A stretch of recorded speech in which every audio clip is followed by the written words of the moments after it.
नमस्कार दोस्तों, 18 मार्च 2021 की daily news analysis current affairs में आपका स्वागत है। बिना टाइम वेस्ट किए पहली न्यूज़ देखते हैं।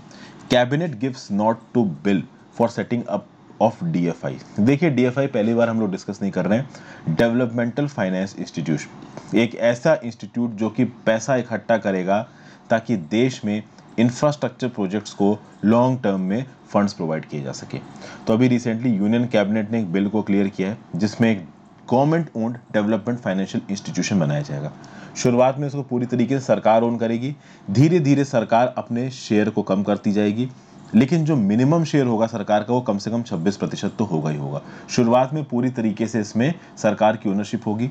शुरुआत में सरकार इसमें 20,000 करोड़ रुपया डालेगी, जिसको आप बोलोगे पेड अप कैपिटल। ओके, बाद में सरकार का टारगेट ये है कि सरकार मार्केट से 3 ट्रिलियन रुपीस इस फंड में डलवाने की कोशिश करेगी। मैं आपको बता दूं, 1 ट्रिलियन होता है 1 लाख करोड़ रुपया।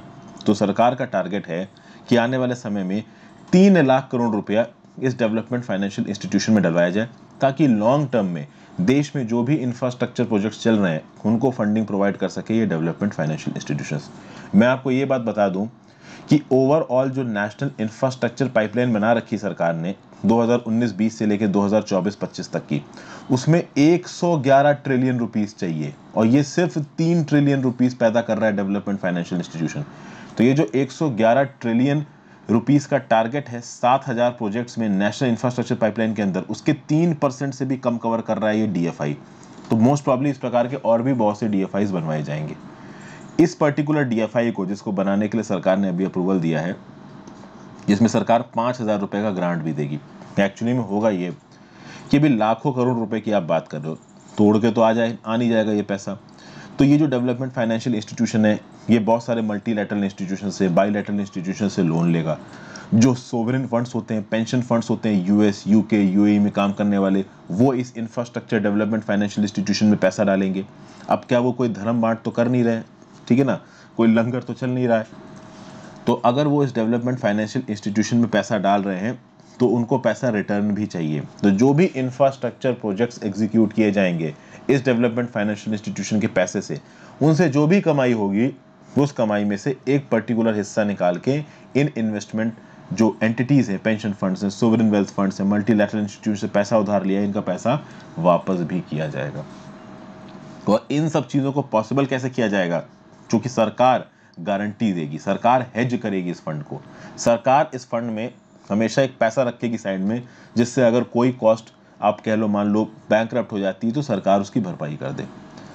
अगर आप बात करो नेशनल इंफ्रास्ट्रक्चर पाइपलाइन की, ये बहुत मेजर प्रोजेक्ट है सरकार का। इसमें 7,671 प्रोजेक्ट्स को एग्जीक्यूट किया जाएगा। टोटल खर्चा है 111 ट्रिलियन रुपीस का, यानी 1.9 ट्रिलियन डॉलर्स का। ड्यूरेशन है 2019-20 से लेकर 2024-25। रोड्स और ब्रिजेस के 2,625 प्रोजेक्ट्स, रेलवे ट्रैक्स के 606 प्रोजेक्ट्स, अर्बन पब्लिक ट्रांसपोर्ट के 220 प्रोजेक्ट्स, एयरपोर्ट और एविएशन इंफ्रास्ट्रक्चर के 91 प्रोजेक्ट्स, पोर्ट्स के 79 प्रोजेक्ट्स।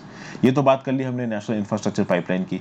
यहाँ पे डेवलपमेंट फाइनेंशियल इंस्टीट्यूट की बात हो रही, जो कि 3 ट्रिलियन रुपीज यानी 1 लाख करोड़ के हिसाब से 3 लाख करोड़ रुपए इस फंड में जमा करने की बात कर रहा है। और जैसा कि मैंने बताया, शुरुआत में ये डेवलपमेंट फाइनेंशियल इंस्टीट्यूशन पूरी तरीके से सरकार की ओनरशिप में होगा। धीरे धीरे सरकार अपना स्टेक गिरा के 26% तक ले आएगी, और बाकी लोगों का स्टेक, जैसे कि पेंशन फंड्स का स्टेक, इंश्योरेंस फंड्स का स्टेक, वो भी यूएस के, यूएई के, दुनिया भर के वो पैसा यहाँ पे इन्वेस्ट कर सकते हैं। अब मान लीजिए पेंशन फंड का पैसा आता है, इन्वेस्टमेंट फंड का पैसा आता है, और इंडिया के भी पेंशन फंड्स का पैसा भी इस इंफ्रास्ट्रक्चर प्रोजेक्ट्स में पड़ सकता है। तो हो सकता है कि आप लोग जो एनपीएस कटाते हो, आप लोग जो पीपीएफ कटाते हो, जो कि पब्लिक अकाउंट ऑफ इंडिया में जाता है, हो सकता है उससे भी पैसा निकाल के इस डेवलपमेंटल फाइनेंशियल इंस्टीट्यूशन में डाल दिया जाए। सरकार कर सकती है, लेकिन आपको उसके ऊपर रिटर्न भी दिया जाएगा। अब सरकार गारंटी दे रही है तो रिटर्न मिलेगा। किस प्रकार से मिलेगा ये आने वाले समय में पता चलेगा, ठीक है। सरकार हमेशा इसमें 26% ओनरशिप रखेगी। तो अब ये टारगेट है, देखते हैं टारगेट कितना पूरा होता है। जनरल स्टडीज पेपर 3 में इंडियन इकोनॉमी में ये पर्टिकुलर न्यूज़ आपको काम आएगी। खासकर इंडियन इकोनॉमी में मोबिलाइजेशन ऑफ रिसोर्सेज में ये चीज़ आपको काम आएगी। आगे बढ़ने से पहले वीडियो पे लाइक का बटन, अगर अब तक आपने इस वीडियो को शेयर नहीं किया, इस चैनल को शेयर और सब्सक्राइब नहीं किया है, बिल्कुल कर दीजिए। मेरे द्वारा बनाई गई वीडियोस को देखने के लिए, मुझे हेल्प करने के लिए ज्वाइन बटन दबा सकते हैं। एनसीईआरटी 6 से 12th की वीडियोस हो, लक्ष्मीकांत की पॉलिटी हो, स्पेक्ट्रम की मॉडर्न हिस्ट्री हो, रमेश सिंह की इकोनॉमी हो, या फिर सतीश चंद्रा की हिस्ट्री हो, वो मैं सब आप रमेश चंद्रा की हिस्ट्री अभी अपलोड होनी, सॉरी सतीश चंद्रा वाली हिस्ट्री अभी अपलोड होना शुरू होने बाकी वाली। रमेश चंद्र की पहली वीडियो अपलोड हो चुकी है, आज या कल में मैं 2-3 वीडियोस और अपलोड करूंगा। इंस्टाग्राम पे फॉलो कर लीजिए, टेलीग्राम ग्रुप ज्वाइन कर लीजिए इस लेक्चर की पीडीएफ के लिए, इस लेक्चर के नोटिफिकेशंस के लिए और मेरे बाकी सारे लेक्चर्स के नोटिफिकेशन के लिए। Supreme Court issues warning to Tamil Nadu on Mullaperiyar river issue, Mullaperiyar dam issue. Mullaperiyar dam पे ऑलरेडी मैंने एक वीडियो बना रखी है। ये है Mullaperiyar dam issue between Kerala and Tamil Nadu. इसका हिस्टोरिकल कंटेक्स्ट क्या है, इसके प्रेजेंट इश्यूज क्या हैं, तो आप इस पर्टिकुलर वीडियो को जाकर देख लीजिए, तो मुलापेरियार का पूरा इशू आपको समझ में आ जाएगा। सुप्रीम कोर्ट ने रिसेंटली तमिलनाडु को मुलापेरियार केस में एक वार्निंग इशू की है। तमिलनाडु रूल कर्व शेड्यूल के ऊपर जो इंफॉर्मेशन है वो सुप्रीम कोर्ट द्वारा अपॉइंटेड सुपरवाइजरी कमेटी को रिपोर्ट नहीं दे रहा है। ऐसा होता है कि ये जो रूल कर्व शेड्यूल है, अब ये रूल कर्व शेड्यूल क्या है पहले तो ये समझना जरूरी है। देखिए डैम के अंदर पानी कितना भरा होना चाहिए ये एक मेजर इशू। मुलापेरियार डैम एक बहुत पुराना डैम है, केरला के अंदर डैम है, बट ये आता तमिलनाडु की ओनरशिप में। अब केरला के अंदर है, आता तमिलनाडु की ओनरशिप में है, इसका रीजन क्या है तो ये वीडियो देखी जाके आपको रीजन पता चल जाएगा। अब भाई केरला में जो लोग हैं उनको डर लगता है इस डैम से। उनका ये बोलना है कि डैम बहुत पुराना है, आप पानी अगर एक लिमिट से ज़्यादा भरोगे, डैम में क्रैक आ गए, पानी फट के अगर बाहर निकला तो आसपास के पूरा इलाका डूब जाएगा। ओके, तो भाई केरला के लोग और केरला की सरकार अक्सर कर तमिलनाडु के ऊपर इल्ज़ाम लगाते रहते हैं कि इस डैम में फ्लक्चुएटिंग स्टोरेज लेवल है, मतलब पानी कभी एकदम से ज़्यादा हो जाता है, पानी कभी एकदम से कम हो जाता है। तो पानी जरूरत से ज़्यादा इस डैम में भरा नहीं होना चाहिए। तमिलनाडु चाहता है कि पानी भर लो, क्योंकि पानी भरने का एक समय है, आप मानसून रीजन में ही टाइम में ही पानी भर सकते हो और आपको ड्राई सीजन में पानी की जरूरत पड़ेगी। अगर मानसून के समय पर डैम आपने ऊपर तक नहीं भरा तो हो सकता है कि ड्राई समय में पानी की कमी पड़ जाए, इसलिए तमिलनाडु पानी पूरा भरना चाहती है इसमें। तो ये जो रूल कर्व होता है एक डैम का, ये बताता है fluctuating storage levels in a reservoir. एक रिजर्वायर में जो पानी आप स्टोर कर रहे हो वो कितना फ्लक्चुएट कर रहा है, उस चीज को डिसाइड करता है रूल कर्व, और इस रूल कर्व पे डिपेंड करता है गेट ओपनिंग शेड्यूल। उस डैम का गेट कब खुलेगा, उस गेट के थ्रू कितना पानी रिलीज होगा डाउन स्ट्रीम में, ये सब इस रूल कर्व से रिलेटेड है। इस रूल कर्व से रिलेटेड जो इंफॉर्मेशन है वो तमिलनाडु की सरकार सही समय पे सुपरविजरी कमेटी को नहीं दे रही है। ये मुलापेरियार डैम सुपरविजरी कमेटी है जो इस चीज को रेगुलरली देखती है कि भाई कितना पानी इसमें रहना चाहिए, कब गेट खुलना चाहिए, कितना पानी रिलीज होना चाहिए, कितना पानी आना चाहिए, उसका लेवल क्या होना है पानी का। ओके, तो ये मेन इशू है। सुप्रीम कोर्ट ने यहाँ पे तमिलनाडु की सरकार को वार्निंग दी है कि मुलापेरियार डैम सुपरविजरी कमेटी को समय समय पे आप रूल कर्व की इंफॉर्मेशन दीजिए, यानी कि इस डैम में कितना पानी है, आप गेट कब खोल बंद रहे हो, इसकी इंफॉर्मेशन दीजिए। और अगर इंफॉर्मेशन नहीं दी तो chief secretary of Tamil Nadu will be personally liable for this act. यानी रूल कर्व कैसे काम कर रहा है, गेट ऑपरेशन शेड्यूल कैसे काम कर रहा है, इसके इंस्ट्रूमेंटेशन में क्या मैकेनिज्म का इस्तेमाल किया जा रहा है, ये इंफॉर्मेशन 2 हफ्ते के अंदर पहुंचनी चाहिए सुपरविजरी कमेटी के पास। नहीं पहुंची तो Tamil Nadu chief secretary will be personally responsible and appropriate action will be taken here. ठीक है भाई।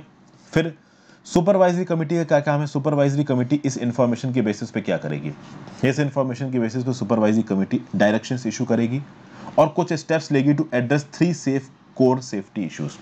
बेसिकली अगर जो भी इंफॉर्मेशन रूल कर्व से रिलेटेड तमिलनाडु की सरकार की तरफ से आती है सुपरविजरी कमेटी के पास, सुपरविजरी कमेटी उस बेसिस पे देखेगी कि भाई जो भी इंस्ट्रूमेंटेशन इस डैम में लगा है क्या वो सारे इंस्ट्रूमेंट सही तरीके से काम कर रहे हैं, क्या रूल कर्व और गेट ऑपरेटिंग शेड्यूल सही है, क्या इससे लोगों की जानों को कोई खतरा तो नहीं है। और सुपरविजरी कमेटी का ही ये जिम्मेदारी बनती है कि समय समय पे सुप्रीम कोर्ट के सामने, केरला की सरकार के सामने, राज्य सरकार के सामने वो रिपोर्ट सबमिट करे कि हाँ भाई देखिए ये डैम इस प्रकार से काम कर रहा है, इसमें ये कमियां हैं, ये कमियां को सुधारने के लिए आप ये चीजें कर सकते हो। ओके, केरला की सरकार बहुत लंबे समय से तमिलनाडु को सरकार के ऊपर इल्जाम लगाती आएगी कि 1939 से वही गेट ऑपरेशन शेड्यूल चल रहा है। आज की डेट में डैम कमजोर हो गया है, आसपास जो रहने वाले लोग हैं उनकी डेंसिटी बहुत ज़्यादा बढ़ गई है, तो अगर आपने गेट ऑपरेशन शेड्यूल को, रूल कर्व को नहीं सुधारा तो आसपास के इलाके डूब सकते हैं। ठीक है ना। और ये जो डैम है ये पेरियार टाइगर रिजर्व के पास है, तो पेरियार टाइगर रिजर्व के जानवरों को और वहाँ की लोकल बायोडाइवर्सिटी को भी इससे खतरा है। जनरल स्टडीज पेपर 2 में structure, functioning and functioning of the executive and judiciary में आपको ये न्यूज़ आपको काम आएगी, क्योंकि यहाँ पे धमकी सुप्रीम कोर्ट की तरफ से आई है। नेक्स्ट न्यूज़ है अरुणोदय। आसाम में आपको पता है कि स्टेट लेजिस्लेटिव असेंबली के इलेक्शंस आने वाले हैं, और जब भी इलेक्शंस आने वाले होते हैं तो रूलिंग सरकार और अपोजिशन की सरकार, अपोजिशन में जो पार्टी जो सरकार बनाना चाहती है, वो ये बताने लगते हैं कि हम आपके लिए ये करेंगे, हम आपके लिए ये करेंगे। अब बीजेपी की जो सरकार थी आसाम में, इसने बहुत सारी बेनिफिशियरी स्कीम्स को लॉन्च किया है इलेक्शन से 1 साल पहले से। इनमें से एक स्कीम है उरुनोदोई स्कीम। उरुनोदोई स्कीम बेसिकली वुमेन को सपोर्ट करती है, इसका टारगेट ग्रुप है वुमेन, और ये काफ़ी पॉपुलर बताई जा रही है। दिसंबर 2020 में इस स्कीम को लॉन्च किया था आसाम के चीफ मिनिस्टर सर्बानंद सोनोवाल और फाइनेंस मिनिस्टर हिमंत बिस्वा शर्मा ने। इन्होंने बताया कि आसाम की हिस्ट्री में सबसे बड़ी डायरेक्ट बेनिफिट ट्रांसफर वाली स्कीम है ये उरुनोदोई स्कीम। ये वुमेन को एम्पावर करेगी और नीडी की मदद करेगी। एक्चुअली 2020-21 की ये जो स्कीम है उरुनोदोई, ये क्या करेगी, ये 830 रुपया प्रति महीना वुमेन मेंबर्स को प्रोवाइड करेगी, उन वुमेन मेंबर्स को जो कि मार्जिनलाइज्ड फैमिलीज ऑफ आसाम को बिलोंग करती हैं। आसाम की जो सबसे गरीब और सबसे वल्नरेबल फैमिलीज हैं, उसकी जो वुमेन हेड होगी, उसके अकाउंट में 830 रुपया आसाम की सरकार ट्रांसफर करेगी। क्यों? क्योंकि वुमेन को यहां पे समझा जा रहा है primary care takers of the house hold. ठीक है भाई। अब यहां पे देखिए कुछ कंडीशंस रखी गई हैं। ऐसा नहीं कि हर वुमेन को यहां पे पैसा दे दिया जाएगा। जिस वुमेन को पैसा दिया जाएगा वो परमानेंट रेजिडेंट होनी चाहिए आसाम की, पहली चीज। दूसरी बात, उसके overall house hold income 2 lakh प्रति एनम से कम होनी चाहिए, पहली चीज। दूसरी चीज, ऐसा घर जहां पे कोई स्पेशली एबल्ड मेंबर हो, यानी कि हो सकता है कि उसके हाथ पांव ना हो या कोई प्रॉब्लम हो, फिजिकल प्रॉब्लम हो, डिवोर्स्ड हो, विडोड हो, सेपरेटेड हो, अनमैरिड वुमेन हो, तो उनको प्रायोरिटी मिलेगी इस पैसे में। वो पुअर फैमिलीज जो कि नेशनल फूड सिक्योरिटी एक्ट के अंदर कवर नहीं हो रही हैं, उनके पास राशन कार्ड नहीं है, उनको भी इस स्कीम में प्रायोरिटी दी जाएगी। फिर वो फैमिलीज जिनके में कोई मेंबर नहीं है, वुमेन मेंबर, जहाँ पे कोई एमपी है या कोई एमएलए है या फिर कोई मेंबर है पंचायती राज का, अर्बन लोकल बॉडी का मेंबर है, कोई गवर्नमेंट में काम करने वाला आदमी है, कोऑपरेटिव सोसाइटी का मेंबर है, उनको इस स्कीम का बेनिफिट नहीं मिलेगा। वो घर जिनके पास कार है, 4 व्हीलर, मैकेनाइज्ड बोट्स हैं, ट्रैक्टर्स हैं, रेफ्रिजरेटर्स हैं, एसी हैं, वॉशिंग मशीन है, 15 बीघा एग्रीकल्चर लैंड है, उनको भी इस स्कीम का बेनिफिट नहीं मिलेगा। जनरल स्टडीज पेपर 2 में welfare schemes for vulnerable section of the population by centre and states में ये न्यूज आपको काम आएगी। Next news, global energy meet calls for accelerated shift to renewables. फिर यहाँ पे भाई अभी एक world energy transition outlook report निकली है। सबसे पहले तो आपको ये याद रखना है कि world energy transition outlook report निकालता कौन है, तो इसको IRENA नाम की एजेंसी निकालती है, इंटरनेशनल रिन्यूएबल एनर्जी एजेंसी निकालती है। ये क्या बोल रही है? ये बोल रहे हैं कि जो कोविड-19 की क्राइसिस है वो अलग अलग दुनिया के देशों को ये अपॉर्चुनिटी देती है कि भाई अब फॉसिल फ्यूल्स के ऊपर अपनी डिपेंडेंस को कम करो और रिन्यूएबल एनर्जी सोर्सेज की तरफ जाओ। यानी ये जो तेल कोयले के बेसिस पे आप अपनी एनर्जी रिक्वायरमेंट को पूरा कर रहे हो, उसको खत्म करो, solar energy, wind energy, hydro energy, इन सब चीज़ों की तरफ जाइए, ये बोला है इस पर्टिकुलर रिपोर्ट में। इस रिपोर्ट को प्रीव्यू कब किया गया? तो ट्यूसडे को बर्लिन एनर्जी ट्रांजिशन डायलॉग शुरू हुआ 2021। ये ट्रांजिशन डायलॉग वर्चुअली हो रहा है, अलग अलग देश के लोग मिलने नहीं गए हैं, ये ऑनलाइन हो रहा है सब कुछ। यहाँ पे इस रिपोर्ट ने प्रपोज किया energy transition solutions for the narrow pathway available. Narrow pathway क्यों है? क्योंकि आपको पता है कि हमको अपने टेम्परेचर राइज को 1.5 डिग्री सेंटीग्रेड तक रोकना है, ग्लोबल वार्मिंग को रोकना है, और ग्लोबल वार्मिंग को रोकने के लिए फॉसिल फ्यूल बेस्ड एनर्जी को छोड़ना पड़ेगा, रिन्यूएबल एनर्जी को अडॉप्ट करना पड़ेगा। यहाँ पे देखिए director general of IRENA Francesco La Camera क्या बोल रहे हैं। द कोविड-19 crisis has highlighted the cost of tying economies to the fate of fuels prone to price shocks. यानी कि जो ऑयल है, कोल है, खासकर जो ऑयल है, ये जो फ्यूल है ये बहुत प्राइस शॉक से प्रोन है। कभी इसके दाम ऊपर चले जाते हैं, कभी इसके दाम नीचे आ जाते हैं। तो और दूसरी बात, ये जो फ्यूल है वो पॉल्यूशन भी बहुत करता है। तो इस प्रकार के पॉल्यूशन कॉजिंग फ्यूल से दूर रहिए और कहीं ना कहीं आप रिन्यूएबल्स की तरफ चाहिए, क्योंकि रिन्यूएबल्स में इस प्रकार के प्राइस शॉक्स आपको नहीं मिलेंगे। रिन्यूएबल में आपको एक रेजिलियंस मिलेगा, आपको एक प्राइस स्टेबिलिटी मिलेगी।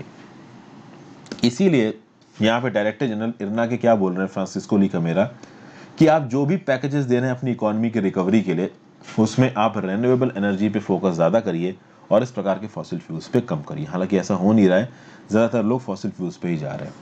फिर और क्या बताया जा रहा है? The IPCC inter governmental panel on climate change special report on global warming of 1.5 degree centigrade, इसको 2018 में रिलीव किया गया था। इसने क्या बोला? It clearly indicates that a 45% reduction in global greenhouse emissions from 2010 levels is required by 2030। 2030 तक 45% reduction 2010 के कंपैरिजन में कम होना चाहिए ग्रीन हाउस गैसेस का।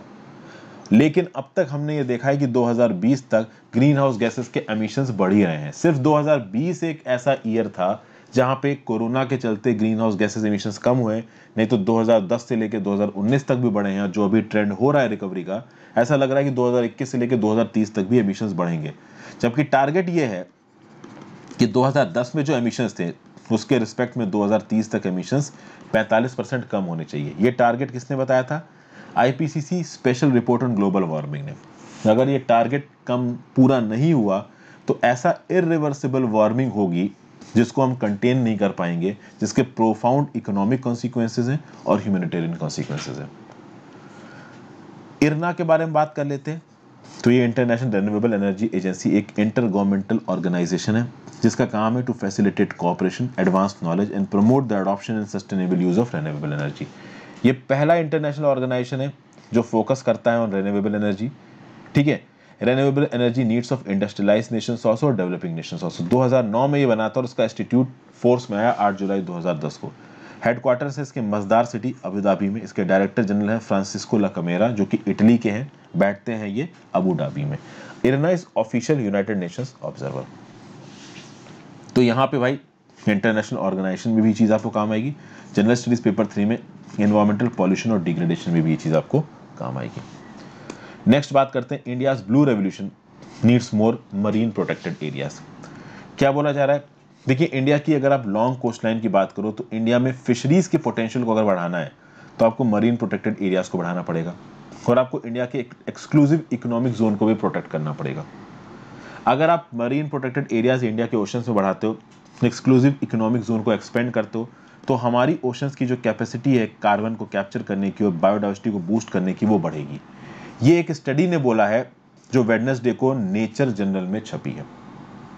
अगर आप मरीन प्रोटेक्टेड एरियाज को दुनिया भर में बढ़ाते हो तो भाई ये जो ओशंस हैं they will raise food production, they will enhance carbon storage, ठीक है ना भाई, और कहीं ना कहीं जो बायोडाइवर्सिटी थ्रेटन हो रही है इसको भी ये लोग बचाएंगे।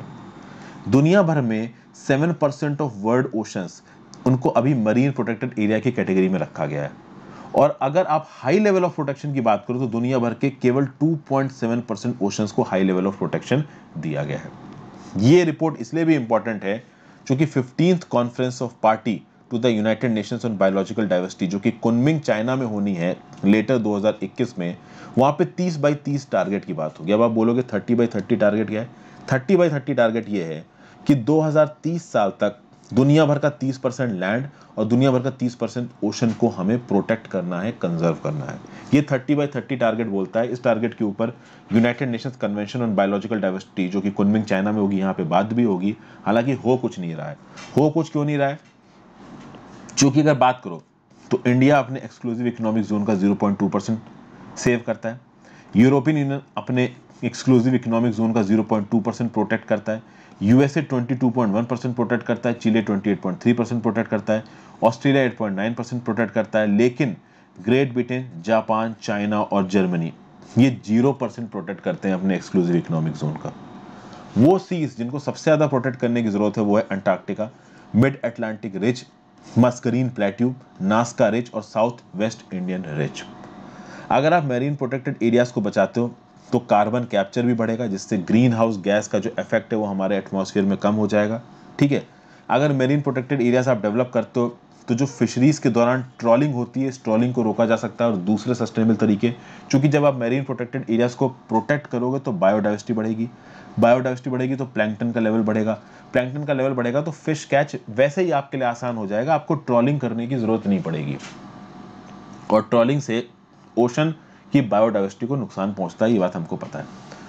एक रिसर्च पेपर का ये भी बोलना है कि 90% of potential biodiversity benefits could be realised by strategically safeguarding 21% of the world's ocean.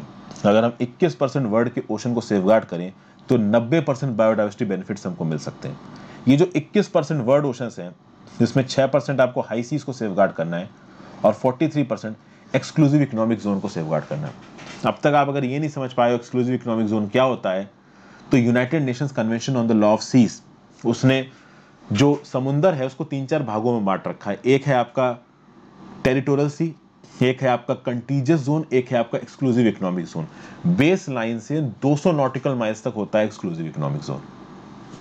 तो दुनिया भर के 43% एक्सक्लूसिव इकोनॉमिक जोन की सेव करने की बात हो रही है। इंडिया केवल 0.2% सेव करता है, चाइना तो करता ही नहीं। चाइना, जापान, ब्रिटेन, जर्मनी तो करते ही नहीं है सेव। फिर क्या बताया जा रहा है? The estimate is that such an expansion of the area would raise protection for endangered and critically endangered species. तो इंडेंजर्ड स्पेशीज का प्रोटेक्शन 1.5% से 82% पहुंच जाएगा। क्रिटिकली इंडेंजर्ड का प्रोटेक्शन 1.1% से 87% तक पहुंच जाएगा। जनरल स्टडीज पेपर 3 में कंजर्वेशन, इन्वायरमेंटल पॉल्यूशन और डिग्रेडेशन में चीज आपको काम आएगी। आज की आखिरी न्यूज भैया, वर्ल्ड का हाईएस्ट रेलवे ब्रिज बन रहा है इंडिया में और इसमें कंस्ट्रक्शन माइलस्टोन देखने को मिला। अगर आप इस ब्रिज की फोटो देखो तो कुछ इस प्रकार से दिखेगी आपको देख रहा है कि ये जो तार है ये इस ब्रिज को खींच रहे हैं, थोड़ा सा इस ब्रिज को भी नीचे किया जाएगा और फिर सेटल किया जाएगा, इसमें से रेलवे निकलेगी। आप गहराई देख सकते हो कि कितनी बड़ी गहराई है। तो कुल मिला के कि दुनिया का जो सबसे हाईएस्ट रेलवे ब्रिज है ये बनाया जा रहा है और कहीं ना कहीं रेलवेज ने अभी एक माइलस्टोन रीच किया है।